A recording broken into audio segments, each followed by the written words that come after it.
بسم اللہ الرحمن الرحیم۔ السلام علیکم ناظرین، آج کی ویڈیو میں ہم آپ کو بتائیں گے کہ کیسے ایک عورت نے دیوار کے ساتھ جوانی گزار دی۔ تو پورا واقعہ سننے کے لیے ہمارے ساتھ بنے رہیے اور ویڈیو کو پورا سننے کے بعد ویڈیو کو لائک کر دیجیے۔ فروخ رحمۃ اللہ علیہ تابعین میں سے ہیں۔ بیوی حاملہ تھی، کہنے لگے اللہ کے راستے میں جانے کی آواز لگ رہی ہے، چلا نہ جاؤں؟ بیوی کہنے لگی میں تو حاملہ ہوں، میرا کیا بنے گا؟ کہا تو اور تیرا حمل اللہ کے حوالے۔ ان کو 30,000 درہم دے کر گئے کہ یہ تو خرچہ رکھ اور میں اللہ کے راستے میں جاتا ہوں۔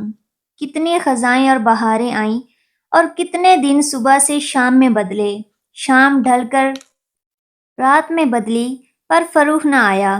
2 3 4 5 10 20 25 27 29 30 سال گزر گئے۔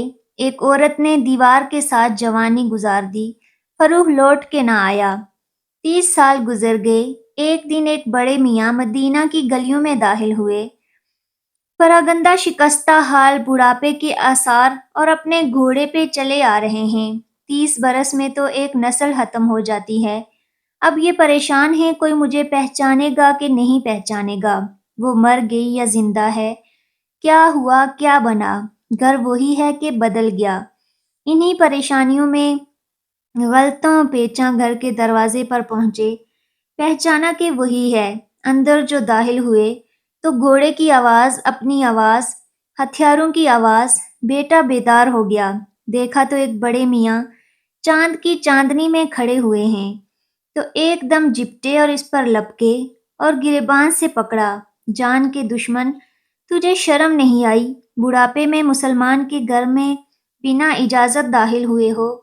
ایک دم جھٹکا دیا، جھنجھوڑا۔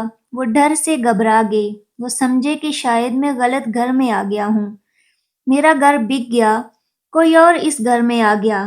کہنے لگے بیٹا معاف کرنا، غلطی ہو گئی، میں سمجھا میرا ہی گھر ہے۔ تو ان کو اور غصہ چڑھایا، کہنے لگے اچھا، ایک غلطی کی اور اب گھر کے ہونے کا دعویٰ بھی، چلو میں ابھی تجھے قاضی کے پاس لے چلتا ہوں، تیرے لیے وہی سزا تجویز کر دے گا۔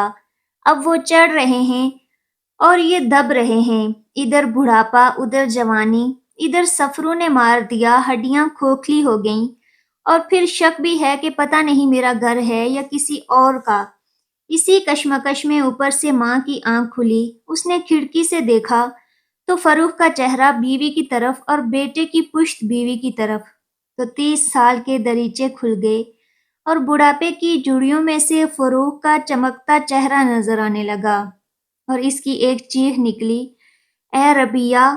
اور ربیہ کے تو پاؤں تلے سے زمین نکل گئی، یہ میری ماں کو کیا ہوا؟ دیکھا تو اوپر کھڑی ہوئی، اے ربیہ کیا ہوا اماں؟ کون ہے؟ پتہ نہیں۔ اے ظالم!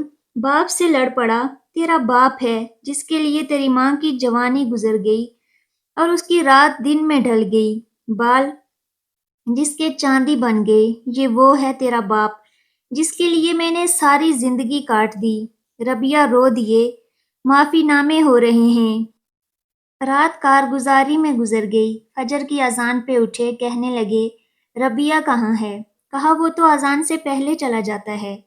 یہ گئے تو نماز ہو چکی تھی، اپنی نماز پڑھی، روزہ اطہر مسجد سے باہر ہوتا تھا، آگے صلاۃ و سلام پڑھنے لگے۔